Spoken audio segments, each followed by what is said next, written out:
బయలుదేరదానండి. పదండి, ఝాన్సీ ఇంకేడోకమ్మా. అమ్మా, నన్ను క్షమించండమ్మా.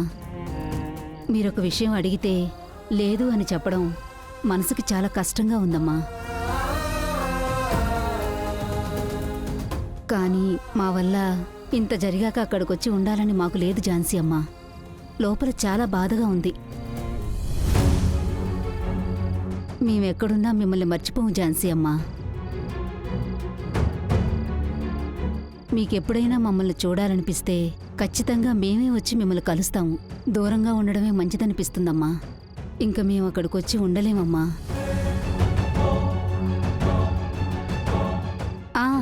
బంగారి ఇప్పుడు మీ ఇంటి అమ్మాయి. మొహమాటం లేకుండా తన్ని తీసుకెళ్లొచ్చమ్మా. దానికి నేను అడ్డుపడను. నిజానికి బంగారి మీ ఇంట్లో ఉండడమే మంచిది.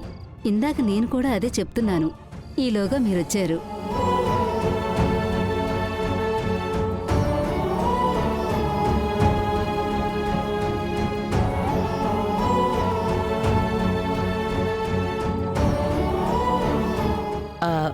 చూడండమ్మా, ఒక కాటన్ చీరిస్తారా?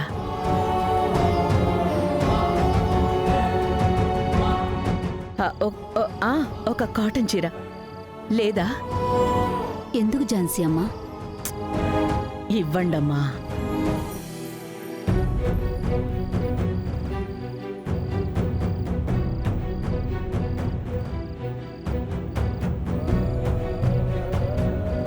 ఝాన్సీ అమ్మా, ఇదిగోండి.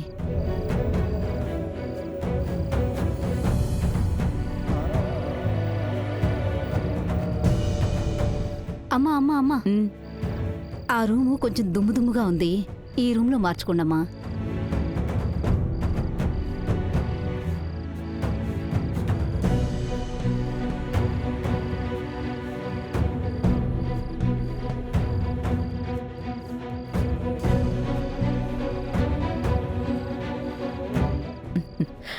ఇందు బంగారం, ఇలా రా తల్లి. ఝాన్సీ అమ్మా,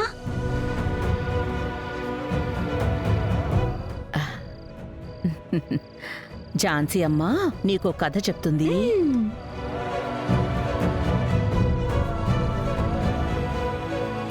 ఒక ఊళ్ళో ఒక పెద్ద అడవి ఉండేదంట. ఆ అడవిలో ఇందు బంగారంలాగా ఒక అందమైన నెమలుండేదంట. నాలాగనా? నాలానే ఉందా? అవును.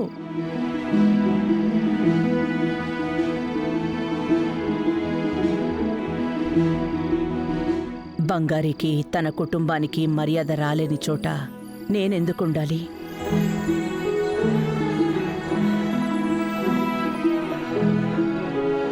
నేను కూడా ఆ ఇంటికి మళ్ళీ వెళ్ళలేను. ఇక మీదట నేను ఇక్కడే ఉండబోతున్నాను.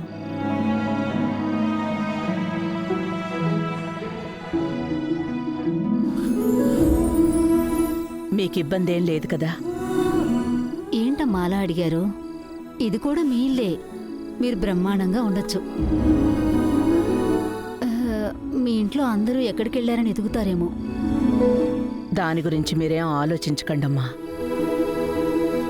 ఝాన్సీ అమ్మ ఇల్లు వదిలేసొచ్చేసింది. ఝాన్సీ అమ్మ కథ కథ చెప్తాను.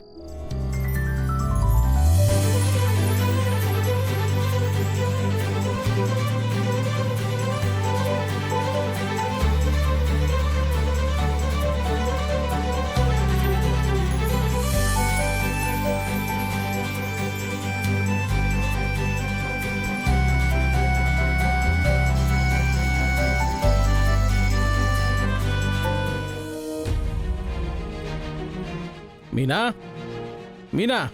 వస్తున్నానండి. ఏంటండి? బయలుదేరు. ఎక్కడికి? ఎక్కడికా? నీ కోడల్ని ఇంటి నుంచి తరిమేశావు కదా, అందులో నీకు బాగా ఉంది కదా. చూసావు కదా అమ్మ ఎన్ని మాటలు మాట్లాడిందో. అప్పుడంతా తలదించుకుని నిల్చునే ఉన్నావు. అలా నించుంటే అంతా సెట్ అయిపోయినట్టేనా? ఇదిగో చూడండి, నా వైపు ఎలాంటి తప్పు లేదు. మీనా, నిన్ను తిట్టకూడదు అని నేను ఊరుకుంటున్నాను. మర్యాదగా వెళ్ళి బంగారు ఎక్కడుందో వెళ్ళి చూడు. తన దగ్గర క్షమాపణ అడుగు. మళ్ళీ ఈ ఇంటికి తీసుకునిరా. నేనెందుకు తనకి క్షమాపణ అడగాలి? నేనేం తప్పు చేశాను? ఓ, నువ్వు తప్పే చేయలేదు.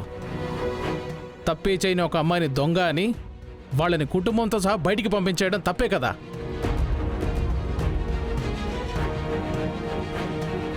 ఏయ్, నీ మనసుకి కొంచెం కూడా బాధ అనిపించట్లేదా? ఎందుకు మీనా ఇలా ఉన్నావు? ఇది నీ గుణమే కాదే. నేను ఒకప్పుడు చూసిన మీనా ఏది మంచిదో దాని పక్కనే నిలబడి ఉండేది. చెడు గురించి నువ్వు ఆలోచించేదానివే కాదు. ఇప్పుడంతా నీకు ఎందుకంత చెడ్డ బుద్ధి వచ్చేసింది? ఇదంతా నీకు ఎవరు నేర్పిస్తున్నారు? మీనా, తప్పు చేసినప్పుడు మనసు చెప్తుంది. కానీ ఆ తప్పు మార్చుకోలేదనుకో, అది మహాపాపం. అమ్మని చూసావు కదా, బంగారి లేనింట్లో నువ్వు ఉండగలవా? ఇప్పుడు ఈ రవి కూడా కోపంగా వెళ్ళిపోయాడు. రవి పెళ్ళైన వాడు భార్య నుంచి దూరంగా ఉండడం మంచిదే అంటావా?